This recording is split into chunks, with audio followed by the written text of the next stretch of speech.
good afternoon, or good morning, or good evening. Who knows? Because you're getting to do this in the comfort of your own home. Thank you for joining me today for your edTPA coaching training. I won't be taking up a lot of your time today. This is a pretty quick and easy little training. First of all, I'd like for you just to reflect for a moment about what it is that brought you here today. What are you most interested in achieving? Why did you sign up to be a coach? Most of the people that I've talked to have expressed just a very sincere desire to help those who are coming after them. And they also feel like that their experience with the edTPA, having written one, is going to be very beneficial to others. And I believe that is very true.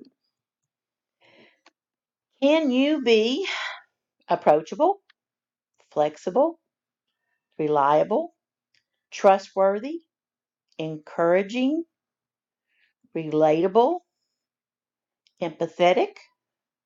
Can you be a confidant and a role model? No one of us is going to be perfect at all of these things, but we can each work toward these uh, characteristics of being a good coach. If you think about someone in your past who offered you assistance and guidance and support, one of the things that was very important is that you had to be able to approach them. They had to be someone that you felt like you could go and ask help to. You also had to know that you could trust their advice and you could trust that when you came to them to ask a question that those people weren't going to be judgmental. Then also that they would keep your secrets. So let's take a look at what is the expectation of being an edTPA coach. Coaching does not mean that you are going to be telling the students what they should do. It's not prescriptive. So you're not saying, okay, this is the way you fix this problem. So if you're concerned about that, let me put that at ease. You're really just there to encourage. And you have to remember that coaching is not about you. So they don't necessarily need to hear your stories or hear about your experience. They're In order to help them, you need to be focused on their experience, facilitating and guiding them through the edTPA process. And working collaboratively with them is going to be part of it. Getting these teacher candidates to envision the finished product may be one of your biggest challenges. And just knowing that these teacher candidates um, do know things and they have learned things, you need to figure out how you're going to value that knowledge and help them apply that knowledge. To be an edTPA coach, we do have some expectations. First of all, after you have completed this training, in coming days, you will be receiving your list of students, and it will contain a email address and a name and their program. At that point, we would like for you to initiate an interaction with these folks. We will let them know that they have someone that will be contacting them that's going to be their coach. And then you need to text them or email them or call them on the phone and or arrange to meet for coffee. You might want to come to a seminar, anything that you can do to get started with this relationship. And they may be very shy at the beginning, so I would suggest asking questions. Just go ahead and ask them, where are you placed? Who's your mentor? Do you know who your supervisor is? All of those things that they're probably a little scared about right now. And make sure that you give them your contact information. Now, at the beginning, students are very excited about the residency year, and they're also very fearful and very nervous. So these are feelings that are somewhat negative, and when you encounter those, you need to listen and just let them blow off steam. So when they say, "Oh, I'm so scared," to say to them, "Oh, there's no need to be scared," that's really not all that helpful to them. Instead, think of saying things like, "Oh, I understand. I felt that way too. It got better." You can assure them that it's going to get better, but validate their feelings. When they have a problem and they come to you about it, give them some different ways that maybe they could approach their problem, and try to be non judgmental. You aren't there to fix their problems. So they really need to find the solution to their own problems. We don't want to set up a situation where these people are too dependent on you, right? So we want them to come to you and bounce ideas. You can give suggestions, but you don't need to own their problems. Many of you are brand new teachers in the teaching their own classrooms. You've got enough of your own problems this year without taking on other people's. You don't want to fall into a trap of um, criticizing mentors or supervisors or instructors. So, for example, if your teacher candidate comes to you and they say, "I got so and so as my supervisor," it's really not helpful to say, "Oh my gosh, you're going to have," well, no, I don't mean to say you're going to have a terrible year, but because this isn't helpful. They're nervous and scared. The best thing you want is for them to have a good experience, and for you to set them up to already not like somebody isn't helpful. So what you can say is, "Oh, okay, well," and come up with some things that are good suggestions. Like, for example, "Oh, I know that this supervisor really likes it for you to email them. Oh, I know that this supervisor really appreciates it when you send them all of your instructional materials along with your lesson plan." So, those types of things are very important. Not just criticizing and letting them think that they're going to have a bad experience, but just saying, "Okay, this is what I've learned and what you can do to apply it."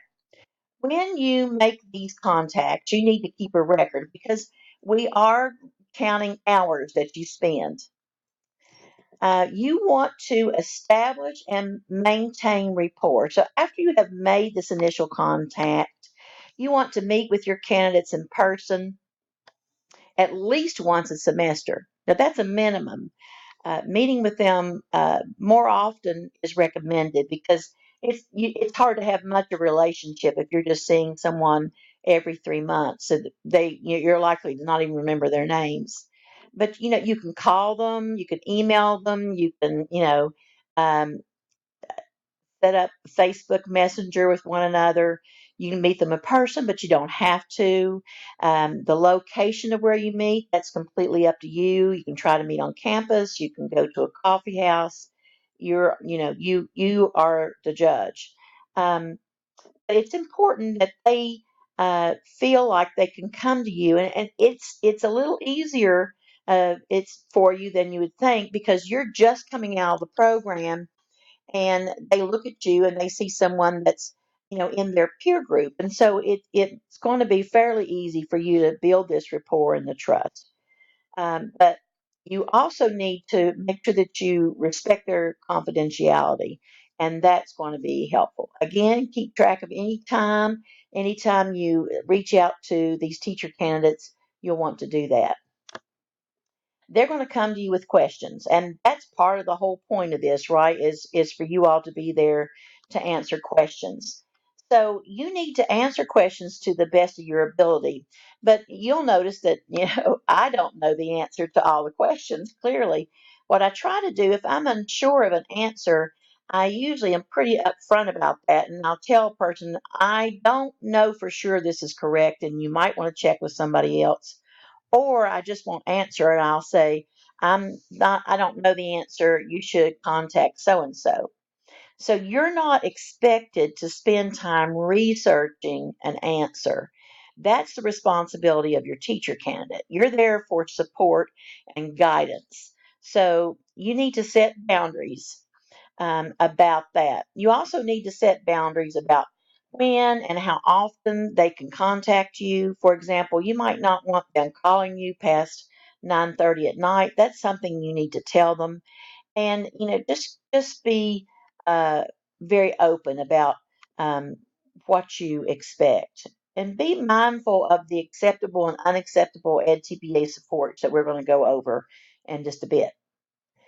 You will be asked, I'm sure, to give feedback, and if you agree to review their work, remember these things. First of all, set boundaries again. I can review your work this weekend if I have it by Saturday morning, for example, as a way of setting boundaries. Um, some people that you say, oh, I can review your work, if you don't tell them when you have to have it by, they'll send it to you at midnight on a Monday night and ask you if you could have it ready have their feedback ready by 3:30 on Tuesday. And that's not going to work, as you know, because you're going to be teaching, and so you need to say, no, this is what I can do. And that's okay. It's all right. You're there to help them, and they need to respect that. Oftentimes, when I can't help somebody, I will often say, I can't do that, but I can do this. And that helps me feel a little bit less guilty about just flat out, turning somebody down. Um, Remember, when you give quality feedback, that it's going to include comments on both their strengths and their needs. And you might want to give them feedback that offers a strategy for improving. For example, I found that a lot of people asked me questions that were questions they could have found the answer to if they had read their handbook, and or if they had looked through making good choices. And so that's something you can remind them. Say, well, this is what I believe is the answer, but I think you ought to look at your handbook. You should encourage these students to be reading their handbook if they have not already. And remember how much many of you put off reading the handbook, procrastinated looking at making good choices, and didn't want to do it. But then you did and found out, wow, this is where all the answers were all along. Ask the students, have you watched Miss Rock's video on this? Because I think she covers that. Are you using Miss Rock's outlines? Or, um, I'm just using Miss Rock's. That's me talking, but it could be, um, uh, Dr. Nivens or whoever. Are you ready for peer review? So you have to kind of give them, a nudge of the things that they ought to be doing. Now, again, with this is for you all, many of you, it's going to be a way of obtaining professional development points. We can't dictate how many points you get. All we can do is that we can certify that you have given a certain amount of hours. So you need to keep up with your hours, and at the end of this academic year, you will tell us the number of hours. We will give you a certificate that denotes that, and then you can take that to your principal, and then they make the determination of how many hours of your hours will convert to points.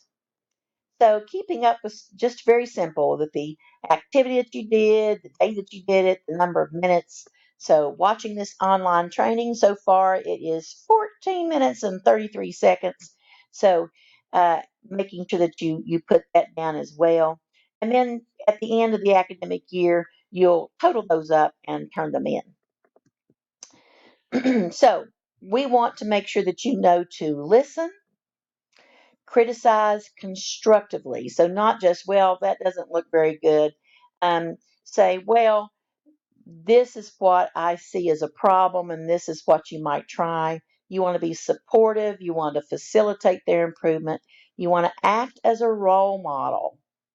We'll talk about this more in a minute. Encourage and motivate them. You don't ever, and I know you're going to be, what? But you don't want to criticize ETSU, the College of Ed, the edTPA, the faculty or staff, the mentor, or the placement. It is very important that people have faith in the institutions and the people who are working with them and teaching them. If they don't, if they begin to think that something is wrong with the program or wrong with people who are working with them, then they lose confidence and then they don't do as well. They need to trust their training. Also, it's nothing is gained from that. So sometimes we have to think about what we're saying based on what good will that do? Does it do any good to criticize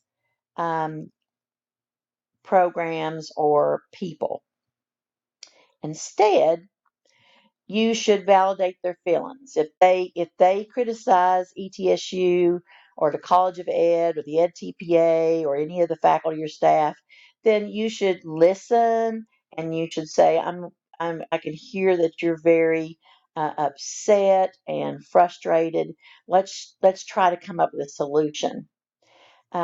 Oftentimes, when you have been through something and then you go through something else, people have a tendency to want to do the you just wait until game. So, for example, I know that last year when you were going through your residency year, you found it very difficult. The edTPA process was very difficult. As you get into your first year of teaching, you're going to find that it's also very difficult. It won't be helpful to say to your teacher candidates, oh, you think that's bad? Wait until your first year of teaching. No one needs to hear that. It's not helpful. So sometimes we have to, in order to help a person, we have to avoid saying certain things. Um, it's not about you. Remember, it's about them. And so you talking about what you're going through is not about them. When your teacher candidate tells you a problem, and it might be a bad problem, I haven't been going to my placement for 2 weeks. That would be a bad problem. Ah, it is the end of uh, of January, and I have not even begun writing my planning commentary. That's a problem. You need to make sure that you remain calm when you hear this. You need to make sure that they understand that that the problem needs to be fixed. But you overreacting will keep them from coming to you about other problems. If you think about your parents, maybe one of the reasons that you didn't tell them certain things is because you knew they'd have a fit, and so you don't tell them what they need to know to help you. So that's something you need to think about. Don't become such good friends with them that you are no longer able to give them honest feedback. I know it's really hard for us to tell our friends, like if a friend of mine hands me something and they ask, would you read this and critique it? I might have problems saying, oh my goodness, this needs to be totally rewritten. Even if that were true, it'd be very hard to do that because you don't want to hurt your friend's feelings. So you need to either set up good boundaries or set up a way of honestly communicating feedback without hurting friendship. You don't want to encourage bad habits. And that's a really important thing that I want to stress. You are a role model, and maybe you were one of those students who was able to finish the edTPA without doing the things that I suggested. For example, your seminar leader might have had a timeline that she asked you to keep, and you might have failed to meet those deadlines every single time. Um, you might have been late with every assignment. You might have rushed and done things, and it might have worked out okay for you. However, that's not what we want you to encourage with these teacher candidates. If you were a procrastinator and you managed to get by without um, sticking with the timeline, I would prefer you not mention that to your teacher candidate. Telling them, oh, I was able to get it done in a weekend is not helpful when they're facing something this big. You need to encourage them to follow our directions and to stick with our timeline, because those are the things we found is the best for them. Don't brag about spending class time scrolling through Facebook. And, just think about what you're saying when you say it. You're not talking really to a peer. We want you to start speaking as a role model. There are some supports that are considered acceptable and some that are considered unacceptable. So you can discuss the tasks and you can help them understand the prompts, just like I have with the outlines that I give my folks in seminar, and your seminar leader probably will did you too. And then you can even share your completed edTPA um, written materials, not the videos, but the written materials you could. You can refer to the support documents. You can say, well, have you looked at your ERLP, your Understanding Rubric Level Progressions? Have you looked at your handbook, your academic language? Um, you can ask probing questions, and you can give technical advice or tell them where to get technical assistance. There's also some supports that are considered unacceptable. So, for example, you cannot take their drafts for the final edTPA. So you could take a practice edTPA, you could go over that, but if it's their real edTPA, you cannot take a pen and edit their draft. You should not give a critique that's specific or gives alternative responses. So, what you can do is that you can answer specific questions. So, if a candidate comes up and they say, um, they ask you, does this do this, then you can give them an honest response, but don't use the rubrics in order to do a scoring exercise with them. You want to be fairly vague in the feedback that you give on final documents. This is very important. If you run into an issue and you're not sure how to handle it, please contact Terrell Rock at RockTS at etsu.edu. And here's my phone number. Once you've completed this training, you can go to this link, and this link will give you a quiz that you can take. And the quiz is really just a form that you submit. Answer questions and um, what program you're in, um, and then some questions about what you should do if.